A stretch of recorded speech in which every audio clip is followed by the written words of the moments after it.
ಎಲ್ಲರಿಗೂ ನಮಸ್ಕಾರ. ನನ್ನ ಹೆಸರು ಸಂತೋಷ್ ಅಂತ.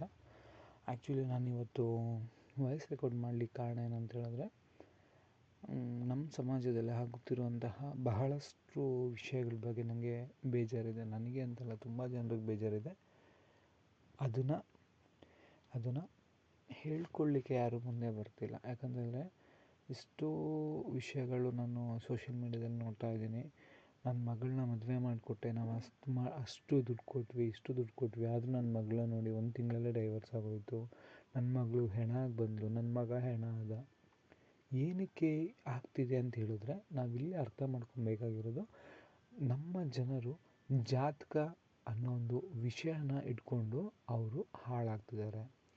ಸೊ ಜಾತಕ ಅಂದರೆ ಏನು ಅಂದರೆ, ನನಗೆ ನನ್ನ ಸ್ವಾಮಿ ಹೇಳಿದ ಹಾಗೆ ಮಿಠಾಯಿ ರ್ಯಾಪರ್ ಅಂದರೆ ಸ್ವೀಟ್ಸ್ ರ್ಯಾಪರ್. ಯಾಕಂದರೆ ಮೇಲ್ಗಡೆ ಇರುವಂತಹ ಅಷ್ಟು ರ್ಯಾಪರು ಶೈನಿಯಾಗಿರುತ್ತೆ, ಆದರೆ ಒಳಗಡೆ ಇರುವಂತಹ ಸ್ವೀಟು ಹಳಸೋಗಿರುತ್ತೆ, ಎಕ್ಸ್ಪೈರಿ ಆಗಿರುತ್ತೆ, ಬೂಸ್ಟ್ನ ಬಂದಿರುತ್ತೆ.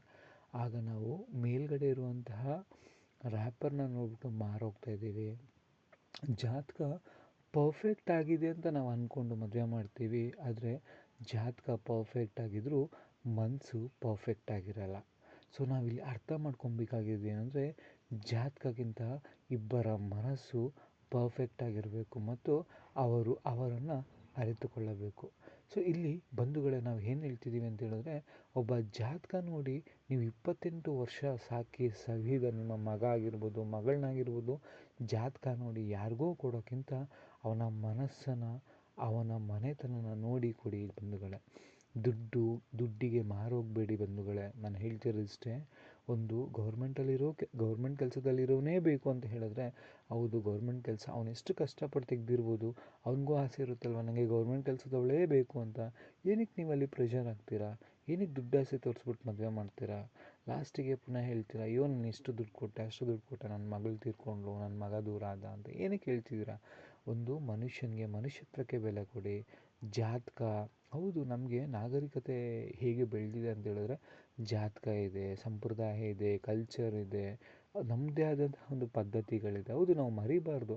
ಆದರೆ ಜಾತಕಗಳ ಜೊತೆಗೂ ಮನುಷ್ಯತ್ವನ ಬೆಳೆಸ್ಕೊಬೇಕು ನಾವು. ಜಾತಕ 100ಗೆ 200% ಮ್ಯಾಚ್ ಆಗೋರು 6 ತಿಂಗಳಿಗೆ ಡೈವರ್ಸ್ ಏನಕ್ಕೆ ಆಗ್ತಿದ್ದೀರ ಅಂತ ಯಾರಾದರೂ ಅಬ್ಸರ್ವ್ ಮಾಡಿದ್ದೀರಾ? ಥಿಂಕ್ ಮಾಡಿದ್ದೀರಾ? ಯಾಕೆ ಮಾಡ್ತಿಲ್ಲ ನೀವು ಯಾರು? ಸೊ ಅದೇ ಇಲ್ಲಿ ಆಗ್ತಿರೋಂತಹ ಪ್ರಾಬ್ಲಮ್. ದಯವಿಟ್ಟು ನಾವು ಮಾಡುವಂಥ ಕೆಲಸಗಳು, ನಾವು ನೋಡುವಂಥ ದೃಷ್ಟಿಕೋನಗಳನ್ನ ನಾವು ಚೇಂಜ್ ಮಾಡಿಕೊಂಡಾಗ ಮಾತ್ರ ನಮ್ಮ ಮಕ್ಕಳ ಭವಿಷ್ಯಕ್ಕೆ ನಾವು ಒಳ್ಳೆ ಮುನ್ನುಡಿ ಕೊಡ್ಬೋದು. ಇಲ್ಲ ಅಂತಂದರೆ ನಾವೇ ನಮ್ಮ ಮಕ್ಕಳಿಗೆ ನಾಂದಿನ ಹಾಡಬೇಕಾಗುತ್ತೆ. ಇಲ್ಲಿ ನೀವು ಅಬ್ಸರ್ವ್ ಮಾಡ್ತಿರ್ಬೋದು, ಏನಂತ ಹೇಳಿದ್ರೆ, ನಾವು ಜಾತಕನ ಹೊಂದಾಣಿಕೆ ನೋಡ್ತೀವಿ, ಮಕ್ಕಳ ಮನಸ್ಸನ್ನು ಹೊಂದಾಣಿಕೆ ಆಗಿದೆಯಾ ಅಂತ ನೋಡಲ್ಲ ನಾವು. 28 ವರ್ಷ 25 ವರ್ಷ ಗಂಟ ಸಾಕ್ಬಿಟ್ಟು ಮಕ್ಕಳನ್ನ ನಾವು ಯಾವುದೋ ಒಂದು ಹುಡುಗ ಅಥವಾ ಹುಡುಗಿಗೆ ಮದುವೆ ಮಾಡ್ತೀವಿ, ಹಂದಕ್ಕೆ ಮಾರೋಗ್ತೀವಿ, ದುಡ್ಡಿಗೆ ಮಾರೋಗ್ತೀವಿ, ಕೆಲಸಕ್ಕೆ ಮಾರೋಗ್ತೀವಿ. ಇಲ್ಲಿ ನಾನು ಎಷ್ಟೋ ಪೇರೆಂಟ್ಸ್ಗಳನ್ನ ನಾನು ನೋಡಿದ್ದೀನಿ. ಗೌರ್ಮೆಂಟ್ ಜಾಬಲ್ಲಿ ಇರೋನೇ ಯಾಕೆ ನೀವು ನೋಡ್ತೀರಾ ಅಂತ ಕೇಳಿದಾಗ, ಅವನು ಸತ್ತಾಗ ನನಗೆ ಗೌರ್ಮೆಂಟ್ ಹೆಲ್ಪ್ ಮಾಡುತ್ತೆ, ನನ್ನ ಮಗಳನ್ನ ಚೆನ್ನಾಗಿ ಸಾಕುತ್ತೆ, ಆಗ ನೀವು ಅವನ್ನ ಇಷ್ಟಪಡ್ತಿರೋದು, ಅವನಿಗೆ ಇರುವಂತಹ ಕೆಲಸನ ಇಷ್ಟಪಡ್ತಿದ್ದೀರ ಅನ್ನೋದು ನನಗೆ ಗೊತ್ತಾಗ್ತಿಲ್ಲ. ಅಲ್ಲ, ನೀವು ಹಂಗೇನಾದರೂ ಇಷ್ಟಪಡೋದಾದರೆ, ಅವನ ಕೆಲಸನೇ ಇಷ್ಟಪಡೋದಾದರೆ ನೀವು ಯಾಕೆ ಸುಮ್ಮನೆ ಮದುವೆ ಮಾಡಿಸ್ತೀರಾ? ಯಾಕೆ ಬೇರೆಯವ್ನ ಲೈಫಲ್ಲಿ ಯಾಕೆ ಆಟ ಆಡ್ತಿದ್ದೀರಾ ಅಲ್ವಾ? ನೀವು ಹೇಳ್ಬೋದು ನನ್ನ ಮಗಳಿಗೆ, ಅಲ್ಲ ನಾವು ಮದುವೆ ಮಾಡಿ ಕೊಟ್ಟಿದ್ದೀವಿ, ನಾಳೆ ಅವ್ನು ಸತ್ತೋದಾಗ ಆಗ ನಿಮ್ಮ ಮಗಳನ್ನ ಸತ್ತೋಗಿರೋ ಅವನಿಗೆ ಗಂಡ ಇಲ್ಲದಾಗೆ ನೀವು ಮಾಡ್ತಿದ್ದೀರಾ? ಅದನ್ನ ನೀವು ಇಷ್ಟಪಡ್ತಿದ್ದೀರಾ ಅನ್ನೋದೇ ನಂದು ಪ್ರಶ್ನೆ ಮೂಡುತ್ತೆ ಬಂಧುಗಳೇ.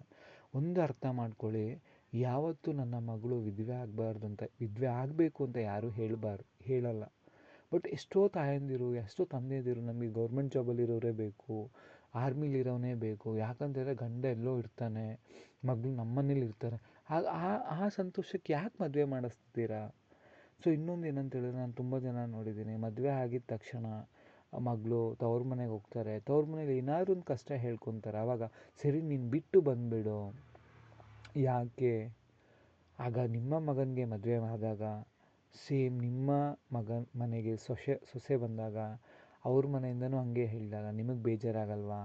ಸೊ ದಯವಿಟ್ಟು ಇದನ್ನು ಅವಾಯ್ಡ್ ಮಾಡಿ. ಯಾಕಂತ ಹೇಳಿದ್ರೆ 28-30 ವರ್ಷ ಅವ್ರ ತಾಯಂದಿರು ಅವ್ರ ಮಕ್ಕಳನ್ನ ಸಾಕಿರ್ತಾರೆ, ಅವ್ರು ಅಡ್ಜಸ್ಟ್ ಆಗಿ ಇವ್ರನ್ನ ಅಡ್ಜಸ್ಟ್ ಮಾಡ್ಕೊಳ್ಳೋದು ಸ್ವಲ್ಪ ಕಷ್ಟ ಆಗುತ್ತೆ, ಇವರು ಅಷ್ಟೇ ಅಡ್ಜಸ್ಟ್ ಆಗೋದು ಸ್ವಲ್ಪ ಕಷ್ಟ ಆಗುತ್ತೆ. ಅರ್ಥ ಮಾಡ್ಕೊಬೇಕು.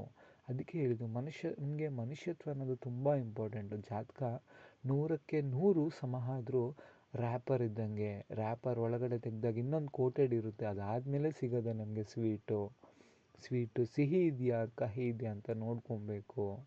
ಸೊ ನಾವೇನೂ ನೋಡದೆ ರ್ಯಾಪರ್ನ ನೋಡಿ ಮದುವೆ ಮಾಡಿಬಿಟ್ಟು ಲಾಸ್ಟಿಗೆ ಕಣ್ಣೀರು ಹಾಕಿದ್ರೆ ಏನೂ ಪ್ರಯೋಜನ ಇಲ್ಲ. ದಯವಿಟ್ಟು ಮನುಷ್ಯನಿಗೆ ಮನುಷ್ಯತ್ವಕ್ಕೆ ಬೆಲೆ ಕೊಡಿ. ಯಾಕಂತ ಹೇಳಿದ್ರೆ ನಾವು ಒಂದು ದಿನ ಸ್ಮಶಾನದಲ್ಲಿ ಕೂತ್ರೆ ನಾನು ನನ್ನತನ ಅನ್ನೋದೆಲ್ಲ ಮರ್ತೋಗ್ತೀವಿ. ಯಾಕಂದರೆ ನಾನು ಅಂದವನು ಮನಗಿರ್ತಾನೆ, ತನ ಅನ್ನೋದು ಅಲ್ಲಿ ಇರೋದಿಲ್ಲ.